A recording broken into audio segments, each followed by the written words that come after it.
ओम शांति। 29 जनवरी 2026। बाबा के महावाक्य। मीठे बच्चे, अपने स्वीट बाप को याद करो तो तुम सतो प्रधान देवता बन जाएंगे। सारा मदार याद की यात्रा पर है। प्रश्न। जैसे बाप की कशिश बच्चों को होती है, वैसे किन बच्चों की कशिश सबको होगी? उत्तर। जो फूल बने हैं। जैसे छोटे बच्चे फूल होते हैं, उन्हें विकारों का पता भी नहीं, तो वह सबको कशिश करते हैं ना। ऐसे तुम बच्चे भी जब फूल अर्थात पवित्र बन जाएंगे तो सबको कशिश होगी। तुम्हारे में विकारों का कोई भी कांटा नहीं होना चाहिए। ओम शांति। रूहानी बच्चे जानते हैं कि यह पुरुषोत्तम संगम युग है। अपना भविष्य का पुरुषोत्तम मुख देखते हो, पुरुषोत्तम चोला देखते हो, फील करते हो कि हम फिर नई दुनिया सतयुग में इनकी लक्ष्मी नारायण की वंशावली में जाएंगे, अर्थात सुख धाम में जाएंगे अथवा पुरुषोत्तम बनेंगे। बैठे बैठे यह विचार आते हैं। स्टूडेंट जो पढ़ते हैं तो जो दर्जा पढ़ते हैं वह जरूर बुद्धि में होगा ना, मैं बैरिस्टर या फलाना बनूंगा। वैसे तुम भी जब यहाँ बैठते हो तो यह जानते हो हम विष्णु डायनेस्टी में जाएंगे। विष्णु के दो रूप हैं, लक्ष्मी नारायण, देवी देवता। तुम्हारी बुद्धि अभी अलौकिक है और कोई मनुष्य की बुद्धि में यह बातें रमण नहीं करती होंगी। तुम बच्चों की बुद्धि में यह सब बातें हैं। यह कोई कॉमन सत्संग नहीं है। यहाँ बैठे हो, समझते हो सत बाबा जिसको शिव कहा जाता है, उनके संग में बैठे हैं। शिव बाबा ही रचता है, वही रचना के आदि मध्य अंत को जानते हैं और यह नॉलेज देते हैं। जैसे कि कल की बात सुनाते हैं।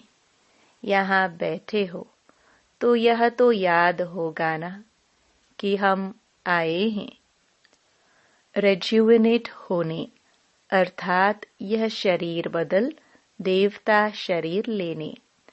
आत्मा कहती है हमारा यह तमो प्रधान पुराना शरीर है, इसे बदलकर ऐसा लक्ष्मी नारायण बनने का है। एम ऑब्जेक्ट कितनी श्रेष्ठ है। पढ़ाने वाला टीचर जरूर पढ़ने वाले स्टूडेंट से होशियार होगा ना। पढ़ाते हैं, अच्छे कर्म सिखलाते हैं तो जरूर ऊंच होगा ना। तुम जानते हो हमको सबसे ऊंच से ऊंच भगवान पढ़ाते हैं। भविष्य में हम सो देवता बनेंगे। हम जो पढ़ते हैं सो भविष्य नई दुनिया के लिए, और कोई को नई दुनिया का पता भी नहीं है। तुम्हारी बुद्धि में अब आता है यह लक्ष्मी नारायण नई दुनिया के मालिक थे, तो जरूर फिर रिपीट होगा। तो बाप समझाते हैं तुमको पढ़ाकर मनुष्य से देवता बनाता हूँ। देवताओं में भी जरूर नंबरवार होंगे। दैवी राजधानी होती है ना। तुम्हारा सारा दिन यही ख्यालात चलता होगा कि हम आत्मा हैं, हमारी आत्मा जो बहुत पतित थी, सो अब पावन बनने के लिए पावन बाप को याद करती है। याद का अर्थ भी समझना है। आत्मा याद करती है अपने स्वीट बाप को। बाप खुद कहते हैं, बच्चे, मुझे याद करने से तुम सतो प्रधान देवता बन जाएंगे। सारा मदार याद की यात्रा पर है। बाप जरूर पूछेंगे ना, बच्चे, कितना समय याद करते हो? याद करने में ही माया की लड़ाई होती है। तुम खुद समझते हो यह यात्रा नहीं, परंतु जैसे कि लड़ाई है। इसमें विघ्न बहुत पड़ते हैं।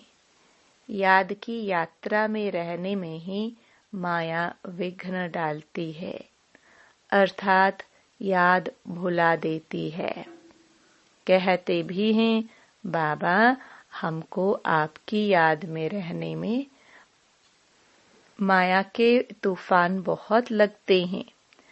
नंबर 1 तूफान है देह अभिमान का, फिर है काम, क्रोध, लोभ, मोह। आज काम का तूफान, कल क्रोध का तूफान, लोभ का तूफान आया। आज हमारी अवस्था अच्छी रही, कोई भी तूफान नहीं आया। याद की यात्रा में सारा दिन रहे, बड़ी खुशी थी। बाबा को बहुत याद किया। याद में प्रेम के आंसू बहते रहते हैं। बाप की याद में रहने से तुम मीठे बन जाएंगे। तुम बच्चे यह भी समझते हो कि हम माया से हार खाते खाते कहाँ तक आकर पहुँचे हैं। बच्चे हिसाब निकालते हैं, कल्प में कितने मास, कितने दिन हैं। बुद्धि में आता है ना। अगर कोई कहे लाखों वर्ष आयु है, तो फिर कोई हिसाब थोड़ी कर सके। बाप समझाते हैं, यह सृष्टि का चक्र फिरता रहता है। इस सारे चक्र में हम कितने जन्म लेते हैं, कैसे डायनास्टी में जाते हैं, यह तो जानते हो ना। यह बिल्कुल नई बातें, नई नॉलेज है, नई दुनिया के लिए। नई दुनिया स्वर्ग को कहा जाता है। तुम कहेंगे, हम अभी मनुष्य हैं, देवता बन रहे हैं। देवता पद है ऊंच। तुम बच्चे जानते हो, हम सबसे न्यारी नॉलेज ले रहे हैं। हमको पढ़ाने वाला बिल्कुल न्यारा विचित्र है। उनको यह साकार चित्र नहीं है, वह है ही निराकार। तो ड्रामा में देखो कैसा अच्छा पाठ रखा हुआ है।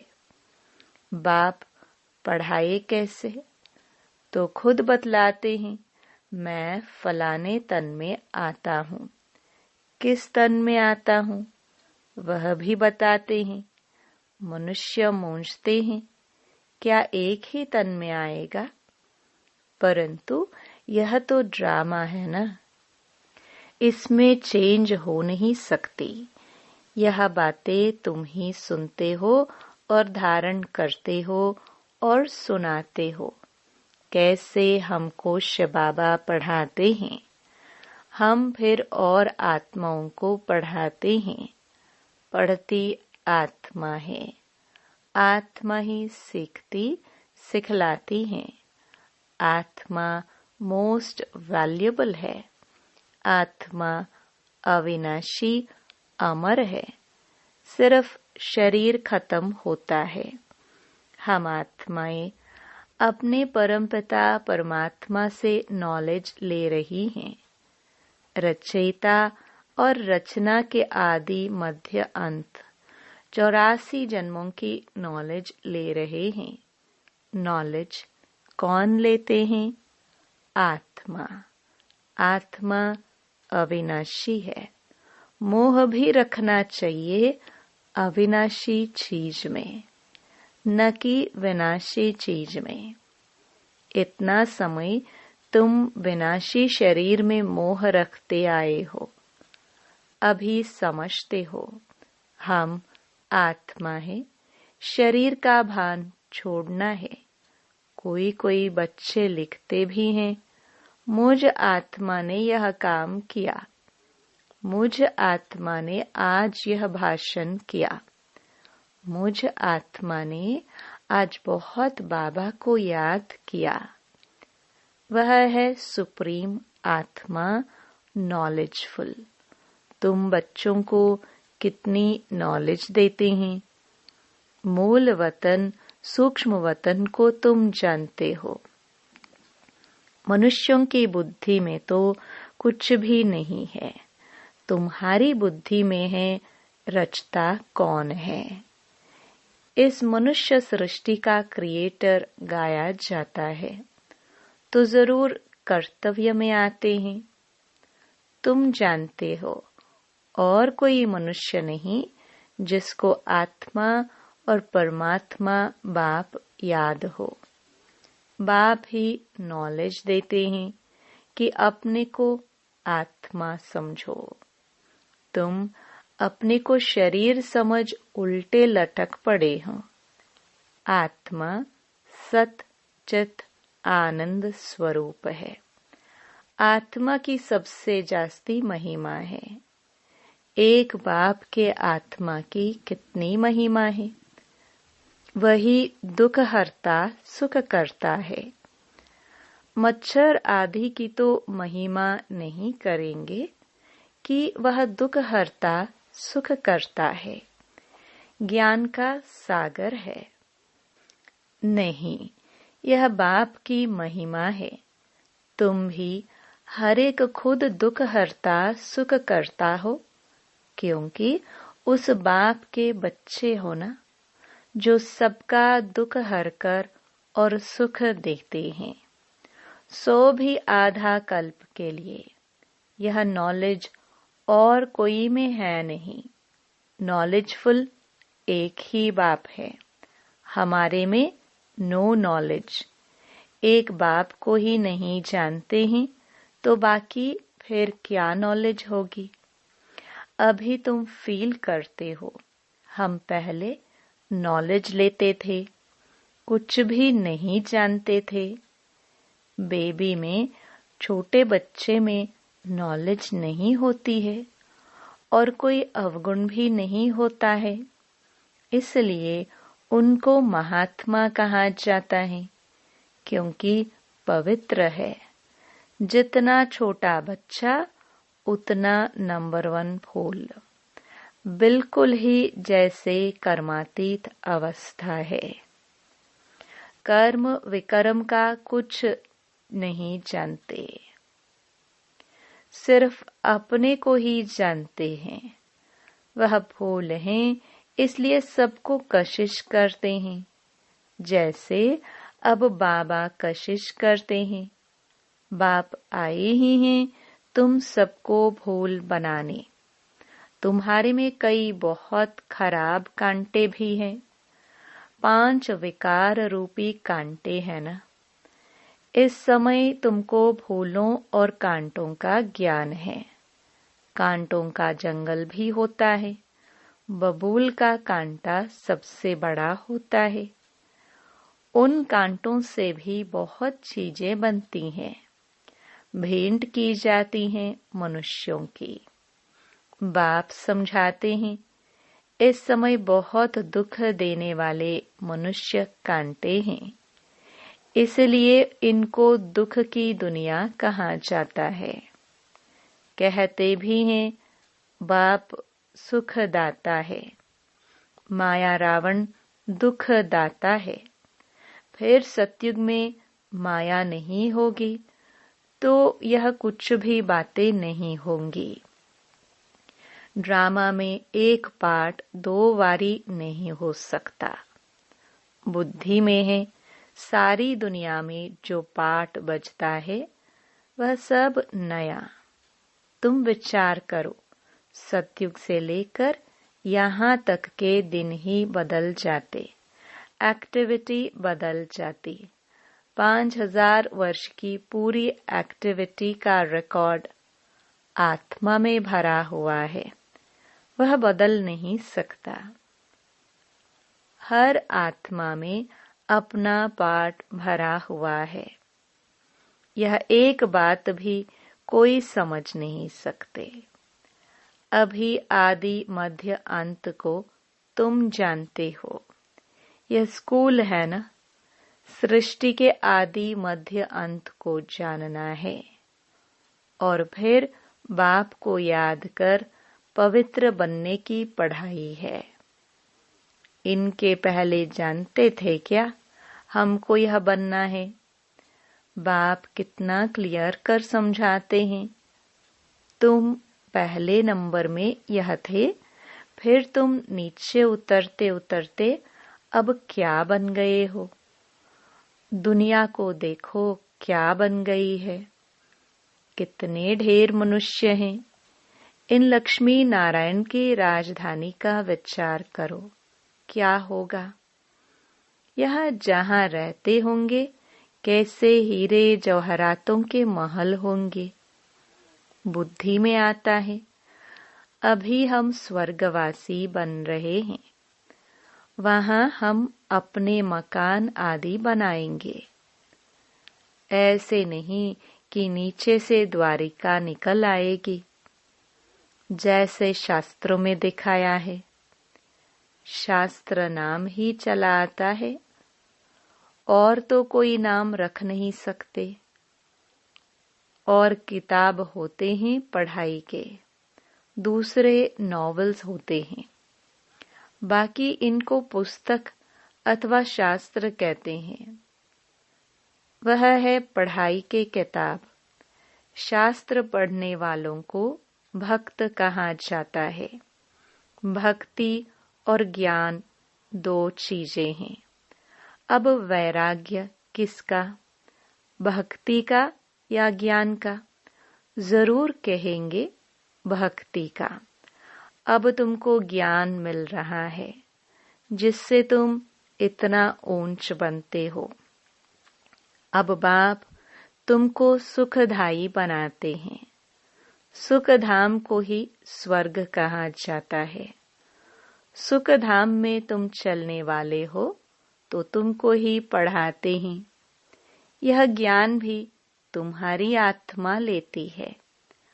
आत्मा का कोई धर्म नहीं है, वह तो आत्मा है। फिर आत्मा जब शरीर में आती है तो शरीर के धर्म अलग होते हैं। आत्मा का धर्म क्या है? एक तो आत्मा बिंदु मिसल है और शांत स्वरूप है। शांति धाम मुक्ति धाम में रहती है। अब बाप समझाते हैं, सब बच्चों का हक है। बहुत बच्चे हैं जो और धर्मों में कन्वर्ट हो गए हैं। वह फिर निकलकर अपने असली धर्म में आ जाएंगे। जो देवी देवता धर्म छोड़ दूसरे धर्म में गए हैं, वह सब पत्ते लौट कर आ जाएंगे अपनी जगह पर। इन सब बातों को और कोई समझ नहीं सकेंगे। पहले पहले तो बाप का परिचय देना है। इनमें ही सब मूंझ पड़े हैं। तुम बच्चे जानते हो अभी हमको कौन पढ़ाते हैं? बाप पढ़ाते हैं। श्री कृष्ण तो देहधारी हैं। इनको ब्रह्मा को दादा कहेंगे। सब भाई भाई है ना। फिर है मर्तबे के ऊपर। यह भाई का शरीर है, यह बहन का शरीर है। यह भी अब तुम जानते हो। आत्मा तो एक छोटा सा सितारा है। इतनी सब नॉलेज छोटे सितारे में है। सितारा शरीर के सिवाय बात भी नहीं कर सकता। सितारे को पाठ बजाने के लिए अंग भी चाहिए। सितारों की दुनिया ही अलग है। फिर यहाँ आकर आत्मा शरीर धारण करती है। वह है आत्माओं का घर। आत्मा छोटी बिंदी है, शरीर बड़ी चीज है, तो उनको कितना याद करते हैं। अभी तुमको याद करना है एक परमपिता परमात्मा को। यही सत्य है। जबकि आत्माओं और परमात्मा का मेला होता है। गायन भी है, आत्माएं परमात्मा अलग रहे बहुकाल। हम बाबा से अलग हुए हैं ना। याद आता है कितना समय अलग हुए हैं।